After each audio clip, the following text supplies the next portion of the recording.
La arquitectura está pasando por un proceso de descubrimiento, donde los estilos ahora son cosas del pasado, dando paso a corrientes arquitectónicas creadas por los arquitectos buscando una respuesta a las necesidades y situaciones del presente.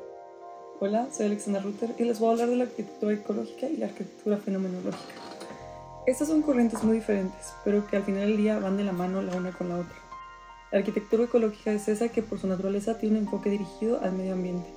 Este puede ser a través de la restauración, la reutilización de edificaciones, materialidad sostenible, beneficios ambientales, manejo de recursos optimizado y el uso de vegetación.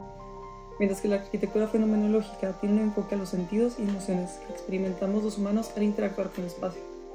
A través de la arquitectura se crean estos fenómenos que centran al usuario en el presente y crean una experiencia multisensorial usualmente benéfica para ellos. Estas dos corrientes son diferentes ramas en la gran búsqueda de la arquitectura ideal.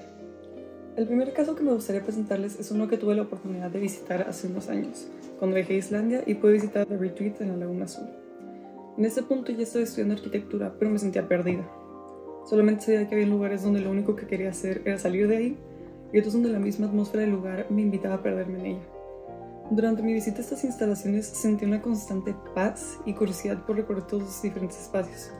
Los cuartos estaban delimitados por las formaciones volcánicas existentes, y habían cuartos completamente oscuros, como una cueva donde solamente se veía un fuego en medio rodeado por pequeños nidos de descanso, pasillos estrechos interrumpidos por partes de la laguna y cuartos sentados completamente en la pila volcánica, donde se encontraban solamente iluminados los centros de enfoque del espacio.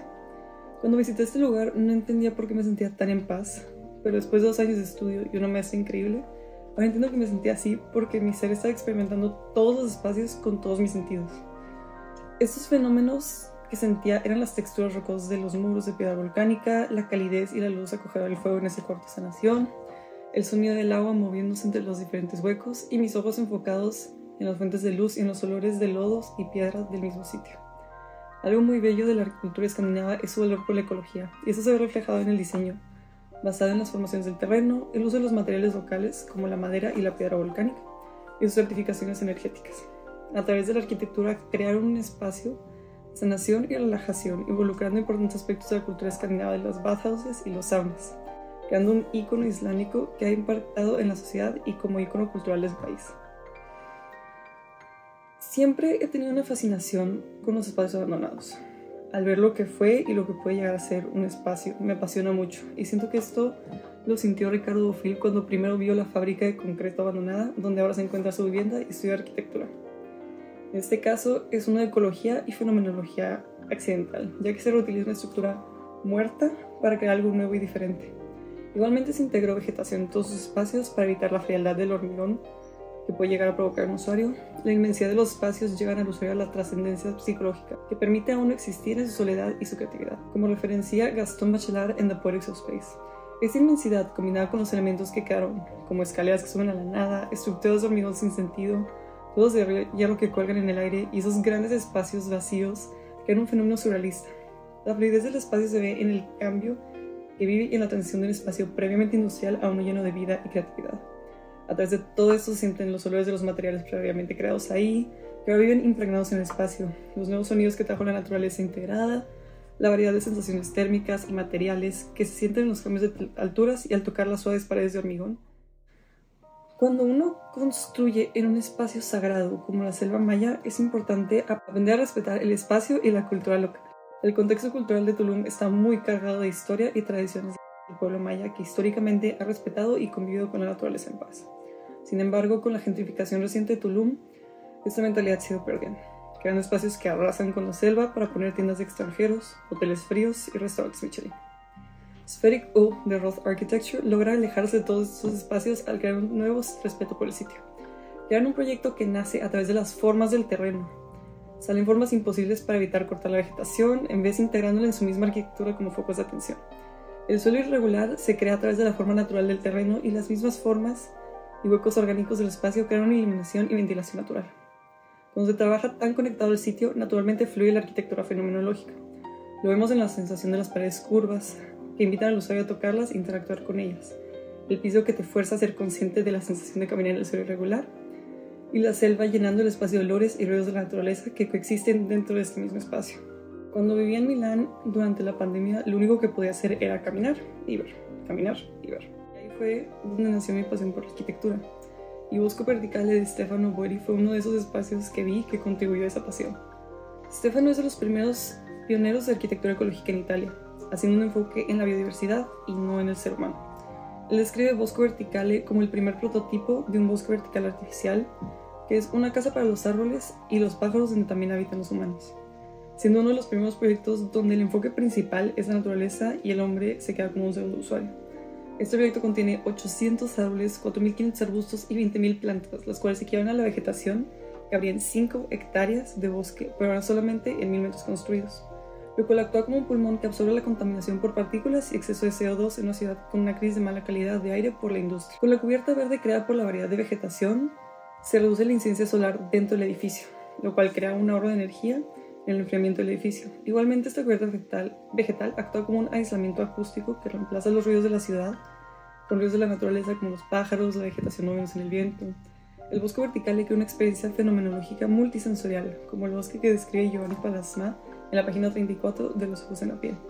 Nos habla de la sanación que da un bosque por la constante colaboración de los sentidos en su entorno, reforzando un sentido de realidad y el presente en el usuario.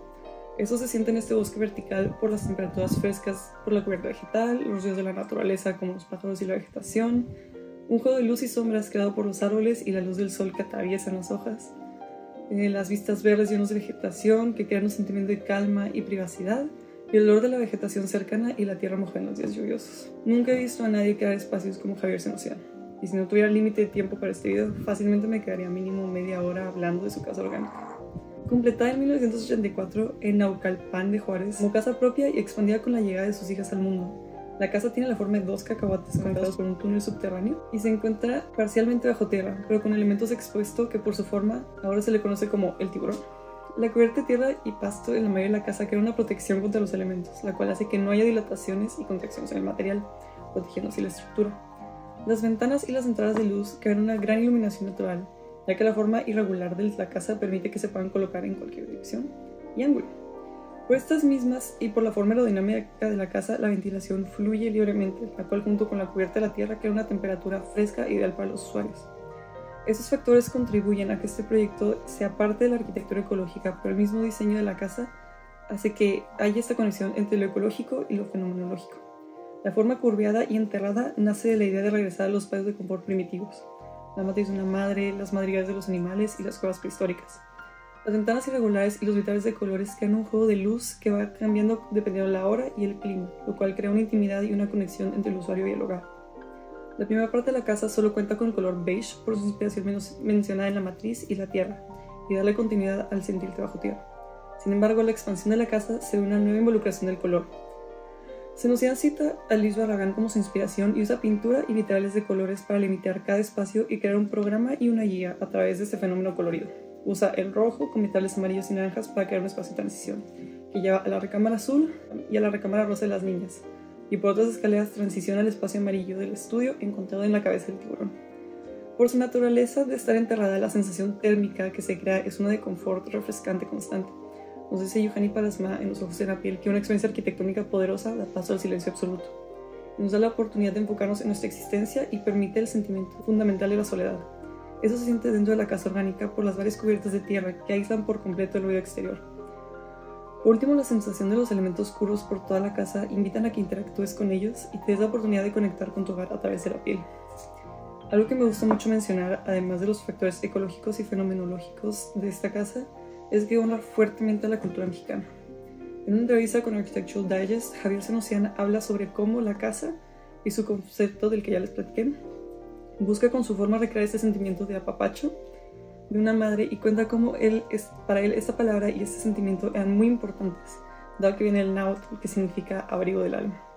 Cuando se crea una forma tan diferente y se rompen los estándares sociales por una vivienda, es normal ser recibido como confusión y rechazo al principio.